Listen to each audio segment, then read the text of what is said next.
लेकिन सबसे पहले ज़रा जो आज 3 साला परफॉर्मेंस के हवाले से बात की गई, उसमें 2-4 चीज़ें तो बिल्कुल इसमें कोई शक नहीं कि इमरान खान साहब की जो हुकूमत है उसका क्रेडिट है। बहुत सारे लोग उस पर तबसरा कर रहे हैं।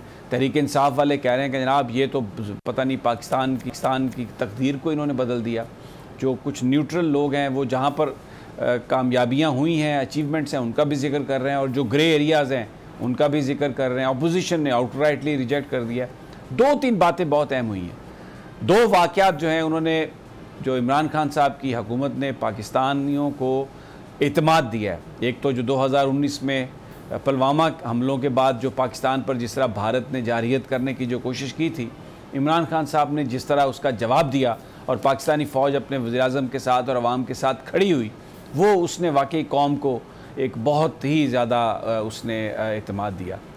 फिर उसके बाद अभी रिसेंटली जो अमेरिका को अड्डे देने के हवाले से जो वज़ीर-ए-आज़म ने बात की कि एब्सोल्यूटली नॉट, ये एक बहुत ही एक बोल्ड स्टेटमेंट थी, एक ज़बरदस्त स्टेटमेंट थी, और इसने पूरी दुनिया में ये बताया कि पाकिस्तान जो है वो एक ख़ुद मुख्तार और इज़्ज़तदार कौम है, और इसका जो बैरून मुल्क पाकिस्तानी हैं उन्होंने भी इसका बहुत खैर मकदम किया। इसके अलावा जो करंट अकाउंट है उसमें डेफिसिट को ख़त्म किया, इकॉनमी को बेहतर करने की कोशिश की। लेकिन इट विल बी अनफेयर अगर हम ये इन 3 सालों में इकॉनमी का जायज़ा ज़्यादा लेने की कोशिश करें, क्योंकि कोरोना की वजह से पूरी दुनिया में बहरान आया और हर जगह पर गुर्बत, बेरोज़गारी और इन तमाम चीज़ों ने डेरे जमाए। बल्कि इस हवाले से जो पाकिस्तान की परफॉर्मेंस थी, क्रेडिट देना पड़ेगा आपको इमरान खान साहब की हुकूमत को कि इसमें वर्ल्ड बैंक ने, दुनिया के इंस्टीट्यूशंस ने, वर्ल्ड हेल्थ ऑर्गेनाइजेशन ने, सब ने इस बात को एक्नॉलेज किया कि जिस तरह पाकिस्तान ने हैंडल किया कोरोना की सिचुएशन को,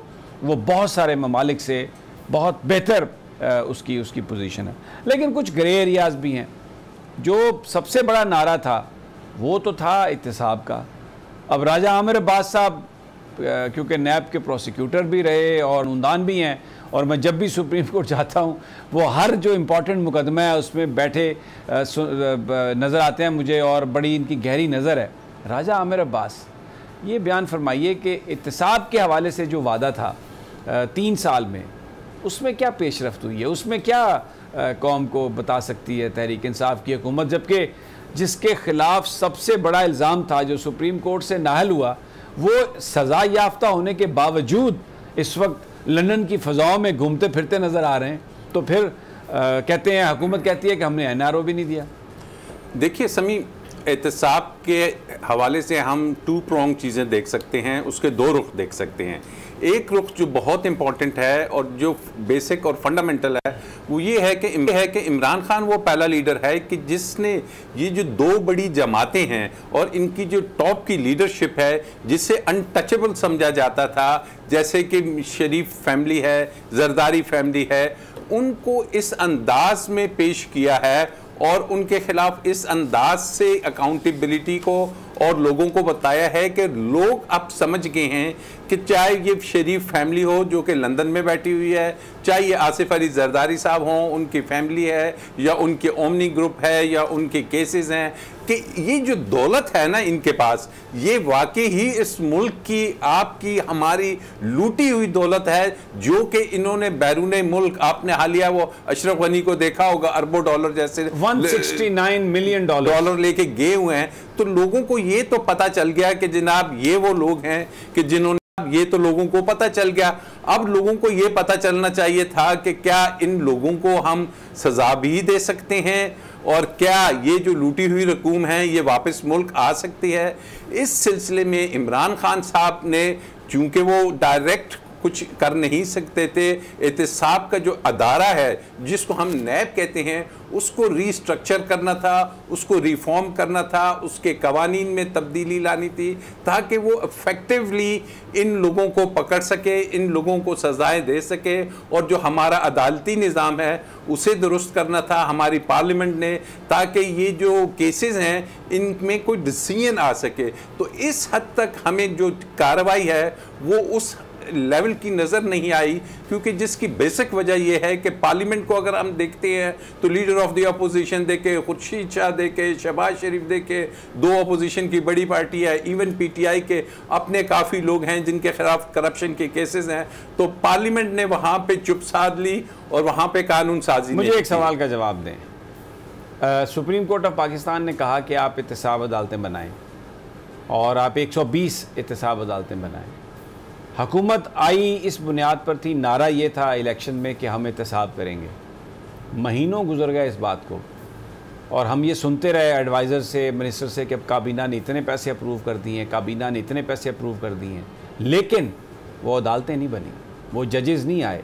तो मुझे ये बताइए कि ये जो वादा था, ये वादा पूरा करते हुए इमरान खान साहब नज़र आ रहे हैं? देखिए, जो हमारी लॉ डिवीजन है और जो मुतलका हाई कोर्ट्स होती हैं, वहाँ से जुडिशल ऑफिसर्स आते हैं जिन्होंने आके नैब की अदालत का मतलब ये नहीं कि कोई कमरा खड़ा हो जाना है, वहाँ पे आपको जजेस चाहिए और एक जज के साथ आपको कम से कम 30-40 आदमी का एक स्टाफ चाहिए होता है। नहीं तो गवर्नमेंट के पास पैसे हैं तो इसमें क्या कबात है? जब सुप्रीम कोर्ट ऑथोराइज कर चुकी है, लॉ डिवीजन पैसे बात नहीं है सर, ये पैसों की ये नजर आया, फंड्स नहीं मिले। नहीं, फंड्स के अलावा जो ऑफिसर्स हैं जिन्होंने बैठना है, जैसे लाहौर हाई कोर्ट ने चीफ जस्टिस ने वहां से नाम देने थे और वो नाम ही अगर नहीं आ रहे, मुतल्लिका हाई कोर्ट से नाम ही बड़े डिले के बाद लॉ मिनिस्ट्री, ऑल्दो इसमें उनकी जो है सुस्त रफ्तारी हमें नज़र आई है, हमें लॉ डिवीजन का ये नज़र आया है कि वो सुस्ती है और इसको टॉप प्रायोरिटी पे करना चाहिए। बट द बेसिक क्वेश्चन है कि चलें अदालतें जितनी भी हो जाएं, जो 1, 2, 4, 10, 20 जो मेगा केसेस हैं कि जिनको एग्जाम्पल बनानी थी कि जनाब ये देखिए, ये हैं वो पैनामा के केसेस, ये हैं वो स्विस के केसेस, नाकाम हो गए। उसमें हमें जो अदालतों से नजर नहीं आया और उस पर मॉनिटरिंग जजेस भी थे, उसमें सब कुछ था।